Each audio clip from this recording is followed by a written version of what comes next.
Regina Cassandra தான் தீபிகா அப்படிங்கிற ஒரு கேரக்டர் பண்ணியிருக்காங்க.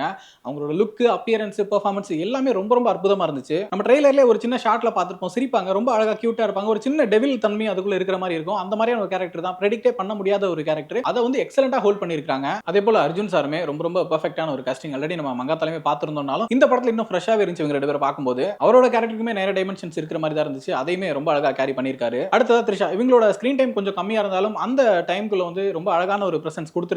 குறிப்பா அவருக்கும் அஜித் சாருக்குமான அந்த லவ் சீக்வென்சஸ், அதுல வரக்கூடிய பிரச்சனைகள் அவங்க ஹேண்டில் பண்ற விதம், எடுத்து சொல்ற விதம், இந்த மாதிரி காட்சிகள்லாம் ரொம்ப நல்லாவே ஸ்கோர் பண்ணியிருந்தாங்க. அடுத்ததா டெக்னிக்கலா பார்க்கும்போது ரொம்ப எக்ஸலென்ட்டான ஒரு ஒர்க் தான் கொடுத்திருக்காங்க விடாமுயற்சி டீம். ஓம் பிரகாஷ் அவர்களோட சினிமாட்டோகிராஃபி வந்து ரொம்பவே ஒரு பெரிய பக்கபலமா இந்த படத்துக்கு அமைஞ்சிருக்கு. முழுக்க முழுக்க ஃபாரின்ல நடக்கிற மாதிரியான சீக்வென்சஸ் தான் அப்படிங்கும்போது அதோட விஷுவல்ஸ், அது லேண்ட்ஸ்கேப்பை கேப்சர் பண்றது, அந்த லைட், கலர் கிரேடிங் எல்லா விஷயங்களுமே ரொம்ப ரொம்ப அற்புதமா பண்ணியிருக்காரு. விஷுவலா நமக்கு வந்து ஒரு ஹாலிவுட் படம் பார்க்குற ஃபீல் தான் இந்த படம் கொடுத்திருக்கு. அதே போல ப்ரொடக்ஷன் டிசைன், சவுண்ட் டிசைன் சொல்லிட்டு எல்லா ஆஸ்பெக்ட்லயுமே டெக்னிக்கலி ரொம்ப ஸ்ட்ராங்கான ஒரு இன்ட்ரெஸ்டிங்கான படமா தான் விடாமுயற்சி வந்திருக்கு.